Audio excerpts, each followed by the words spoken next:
Hey everyone, welcome back to my channel. If you are planning to prepare SSC CGL 2026 but don't know where to start, this video will help you.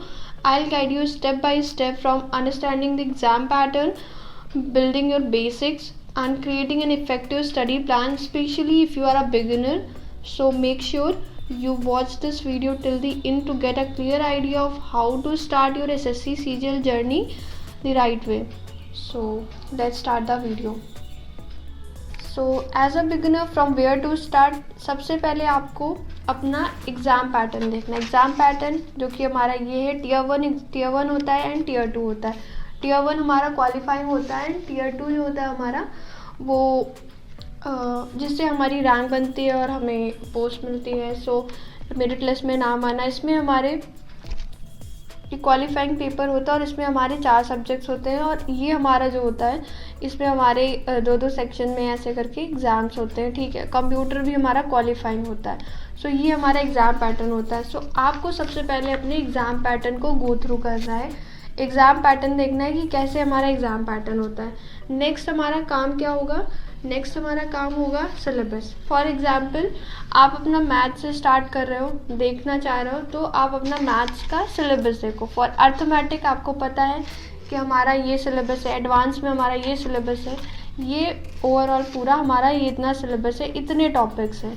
तो आप एक बार go through करो इसे। ठीक है, इसको देखने के बाद अब आपको क्या डिसाइड करना है कि आपको पता चल गया कि एक अर्थमेटिक है, एक एडवांस है। ठीक है, सिलेबस आपने देख लिया है। नेक्स्ट टीचर डिसाइड करना है।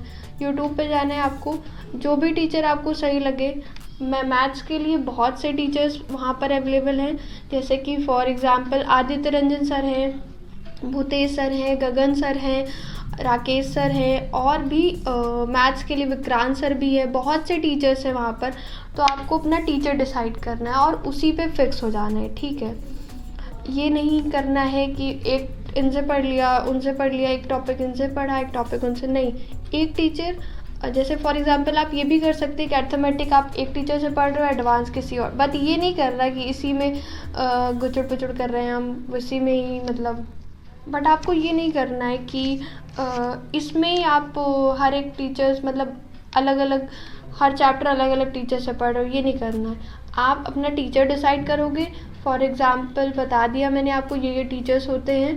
देन टीचर डिसाइड कर लिया, एग्ज़ाम पैटर्न देख लिया आपने, सिलेबस देख लिया है, टीचर डिसाइड हो गया। अब कैसे स्टार्ट करना है? अभी अक्टूबर चल रहा है, ठीक है, अक्टूबर चल रहा है और आपको अपना जो मैथ्स का सिलेबस है इसको आपको अप्रैल मई तक कवर अप करना है। और क्योंकि हमें रिवीजन भी करना है और क्योंकि एग्ज़ाम्स आ जाएंगे फिर, तो ज़्यादा से ज़्यादा हमें रिवीजन पे ध्यान देना है। तो सबसे पहले हमें अक्टूबर चल रहा है तो अक्टूबर से स्टार्ट करना है। अक्टूबर, नवंबर, दिसंबर, जनवरी, फेब, मार्च, अप्रैल, मई।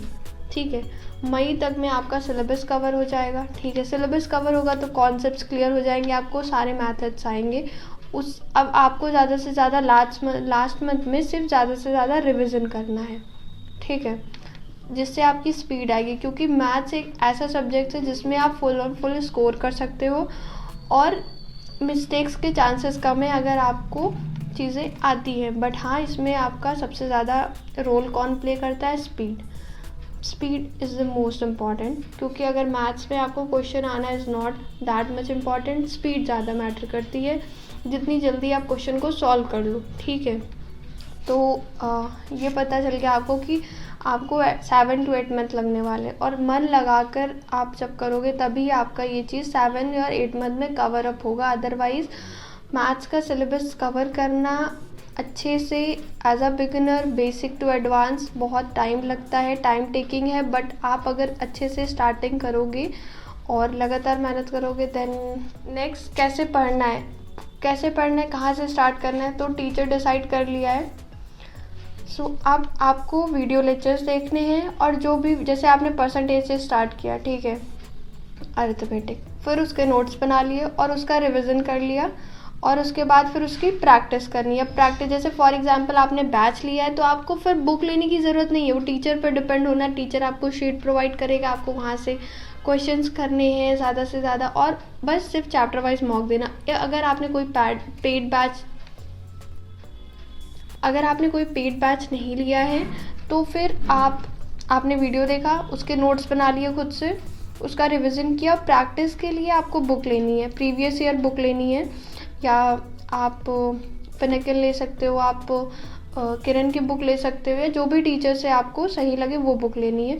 और उसके बाद फिर चैप्टर वाइज मॉक प्रैक्टिस करनी है। और जब ये पूरा सिलेबस कवर अप हो जाएगा मैथ्स का, देन आपको सिर्फ सेक्शनल मॉक देने हैं, दैट्स इट। फिर बस इतना ही आपको मैथ्स के लिए करना है और नहीं। सो नेक्स्ट हम आते हैं इंग्लिश में। इंग्लिश के लिए आयल से सबसे पहले आपको अपना सिलेबस देखना है। इंग्लिश का सिलेबस क्या है? इंग्लिश का सिलेबस ये है जो हमारे एग्ज़ाम में आता है।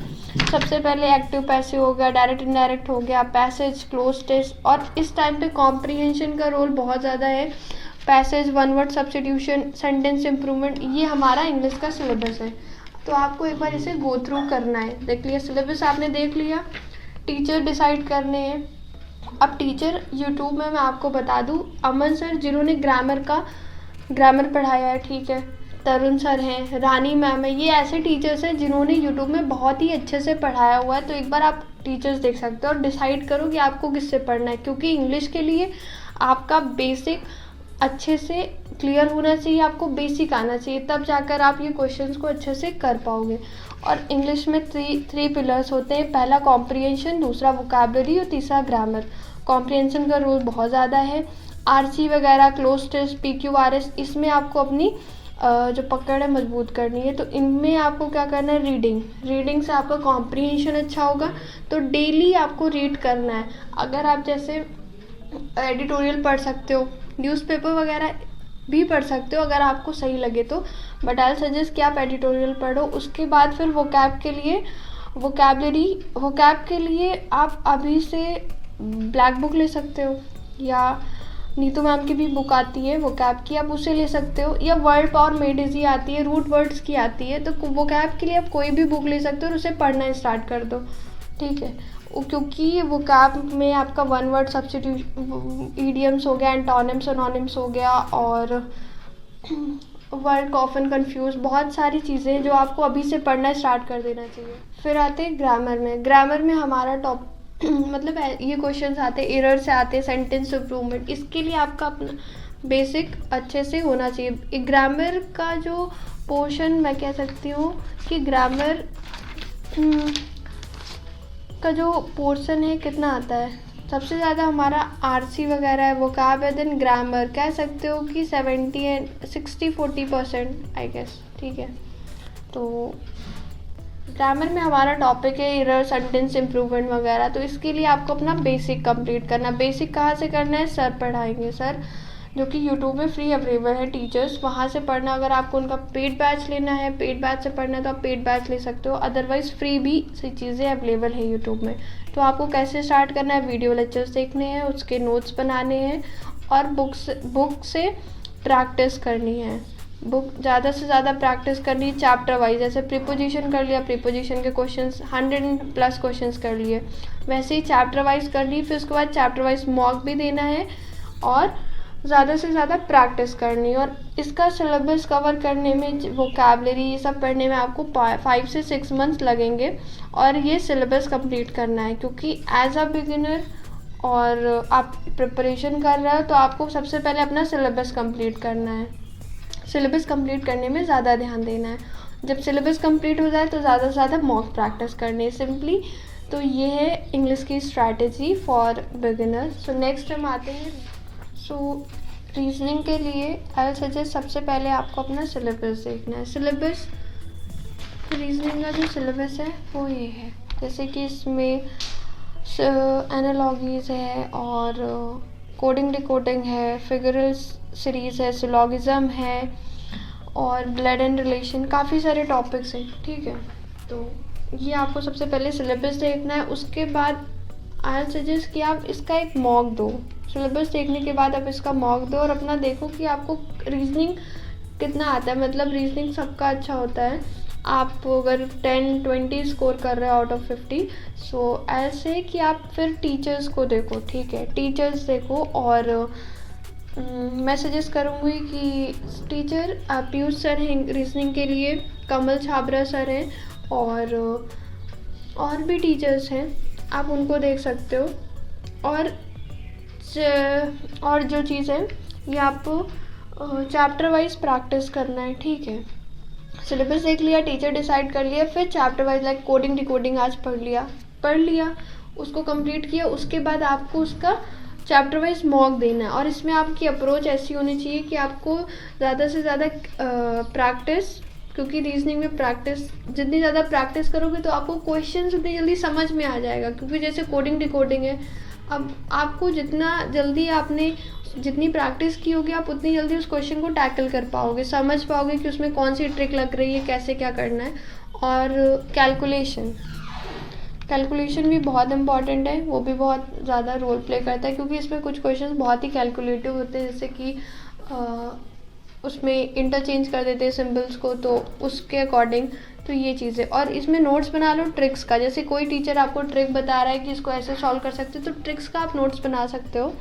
और प्रीवियस और क्वेश्चन पेपर, अगर आपको रीजनिंग की प्रैक्टिस बाय बुक करनी है तो पिनेकल देख सकते हो आप, या किरण की बुक ले सकते हो, ठीक है। बट आपको चैप्टर वाइज मॉक भी देना है, ठीक है। ये सिंपल स्ट्रैटेजी है रीजनिंग के लिए। और मैं कह सकती हूँ आपको डेली 1 घंटे देने हैं रीजनिंग को, बस इतना सफिशिएंट है। क्योंकि अभी आपके पास 7 to 8 मंथ्स हैं, कह सकते हैं, अक्टूबर से। सो अब अगर आप रीजनिंग को 1 आवर भी दोगे तो ये सफिशिएंट है रीजनिंग के लिए। नेक्स्ट हम आते हैं जीके जीएस। अब जीके जीएस में सबसे पहले आपको इसका सिलेबस ही देखना है। सिलेबस ये देखना है कि जैसे कि अब इसमें जैसे ज्योग्राफी के ये टॉपिक्स हैं, और इकोनॉमिक्स के ये टॉपिक हैं, और पॉलिटी की ये टॉपिक्स हैं, जो भी इम्पॉर्टेंट टॉपिक्स हैं उनको आप नोट डाउन कर लो, ठीक है। सेल्फ स्टडी करनी है, इम्पॉर्टेंट टॉपिक्स नोट डाउन कर लो। और साइंस का ये है, ठीक है। तो इम्पॉर्टेंट टॉपिक्स नोट डाउन कर लो, क्योंकि इतना वास्ट है, आपको इसका एग्ज़ाम ओरिएंटेड पढ़ाई करनी है।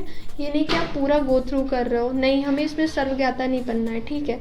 एग्ज़ाम ओरिएंटेड पढ़ाई करनी है। जैसे कोई टॉपिक जैसे पॉलिटी में ही है, अगर आपको इसमें टॉपिक दिया हुआ है, कौन सा टॉपिक मैं बोलूँ, जैसे कि फंडामेंटल राइट्स, तो आपको इसको अच्छे से पढ़ना है। देन इसको आपको एकदम डीप में जाकर पढ़ना है। ये नहीं कि आपने ऊपर ऊपर से देख लिया, नहीं, कोई भी अगर टॉपिक देख रहे हो तो उसको थोड़ा डीपली देखना है, क्योंकि आप क्वेश्चन थोड़े डीप, मतलब थोड़ा सा और डीपली आ रहे हैं, यानी तो आपको उसमें ज़्यादा देखना पड़ेगा, ठीक है। एग्ज़ाम ओरिएंटेड पढ़ना, ये बता दिया। 3 पिलर्स होते हैं सब्जेक्ट वाइज, जैसे कि पॉलिटी, हिस्ट्री, ये तो सब्जेक्ट्स हो गए, एक स्टैटिक पार्ट हो गया, और तीसरा हो गया करंट अफेयर्स। तो ऐसे इसका जो वेटेज होता है करंट अफेयर्स का बहुत ही मतलब कम होता है। बट हाँ, अगर आप डेली करंट अफेयर देख सकते हो तो इट्स अप टू यू।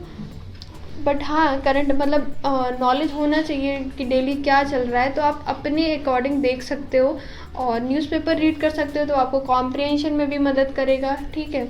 और सब्जेक्ट्स वाइज आप एक सब्जेक्ट से स्टार्ट करोगे, जैसे पॉलिटी से स्टार्ट किया, देन हिस्ट्री, देन ज्योग्राफी, फिर धीरे धीरे कवर अप करोगे। और सही टीचर, अगर सबसे पहले सिलेबस देख लिया, टीचर डिसाइड करना है, टीचर के लिए आई सजेस्ट आप परमार सर देख सकते हो, और जीवी कक्षा करके चैनल है, आप वहाँ से भी पढ़ सकते हो।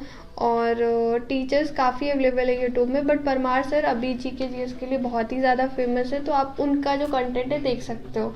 और अगर आप उनका बैच लेना चाहो तो आप उनका बैच भी ले सकते हो, अभी भी उनका बैच स्टार्ट हुआ है 4.0, तो आप वो भी देख सकते हो, ठीक है।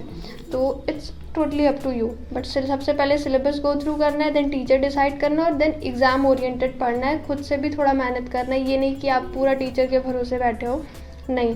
और 3 पार्ट होते हैं, स्टैटिक, सब्जेक्ट्स और करंट अफेयर्स, ठीक है। और फोकस, मेन चीज़ आपको इसमें इंपॉर्टेंट टॉपिक्स जो होते हैं उनको नोट डाउन करो। स्टैटिक के लिए आई सजेस्ट कि जो भी ट्रिक्स आपको पता चल रही है आप उन पे, क्योंकि स्टैटिक का ऐसा पार्ट है कि इसको थोड़ा याद करना मुश्किल है, ठीक है। तो आप इनमें ट्रिक्स वगैरह अप्लाई करोगे तो आपको अच्छे से याद होगा। और इसमें मैं कह सकती हूँ कि आप इसमें ज़्यादा एक्सपेक्ट मत करो कि आप इसमें फुल ऑन फुल स्कोर करोगे। जीके इतना वास्ट सिलेबस है, आपको नहीं पता कौन सा क्वेश्चन कहाँ से आ रहा है। बट हाँ, मैथ्स, इंग्लिश, रीजनिंग एक ऐसा है कि आप इसमें अपना फुल ऑन फुल स्कोर कर सकते हो। बट जीके के लिए मैं खुद नहीं बता सकती कि कैसे फुल स्कोर कर पाएंगे इसमें, ठीक है। और स्टिक टू बेसिक, अगर आपको रीडिंग करनी है तो आप एनसीईआरटी भी पढ़ सकते हो, जैसे पॉलिटी, और उससे आपका इंग्लिश में भी काम आएगा, कॉम्प्रिहेंशन में, क्योंकि अगर आप इंग्लिश रीड करोगे, ठीक है। तो ये भी कर सकते हो अगर आप करो। And then PYQ, previous year question papers की प्रैक्टिस करनी है, ठीक है। प्रीवियस ईयर क्वेश्चंस लगाने हैं। अब बुक के लिए आई सजेस्ट कि आप किरण की भी बुक ले सकते हो, और अभी परमार सर की भी बुक्स आई हैं, आप वो भी देख सकते हो लिटिल, क्योंकि वो भी अच्छा पढ़ाते हैं, तो आप एक बार उनकी बुक्स भी दे सकते हो। प्रैक्टिस के लिए आप पिनिकल भी ले सकते हो। सो ये ओवरऑल जो है स्ट्रैटेजी है फॉर बिगिनर्स के लिए, जो भी SSC CGL 2026 की प्रिपरेशन करना चाहते हैं, जो भी उनका माइंड नहीं क्लियर है कि कैसे कहाँ से स्टार्ट करें। So this is overall strategy. And I से कि जिस ज़्यादा से ज़्यादा फोकस मैथ पे देना है, यानी कि डेली आपको 2 से 3 घंटे देने हैं मैथ्स को। फिर इंग्लिश के लिए, और हाँ आपको 2 सब्जेक्ट्स लेके चलने, और ऑल्टरनेट कर सकते हो कि आज मैथ्स इंग्लिश पढ़ लिया था और एक दिन GS का टॉपिक भी उठा लिया, पॉलिटी के कुछ टॉपिक्स पढ़ लिए, रीजनिंग को आप 1 घंटे दे सकते हो। तो ये नहीं कि आप चारों सब्जेक्ट्स एक साथ लेके चल रहे हो, ये नहीं करना है, ऑल्टरनेट लेकर चलना है, ठीक है। So that's all for today's video. I hope you got a clear idea about how to begin your SSC CGL 2026 preparation. If you found this video helpful, don't forget to like, share and subscribe to the channel for more useful content on SSC CGL preparation. All the best for your studies. Stay consistent, stay focused, and I'll see you in the next video. Thank you.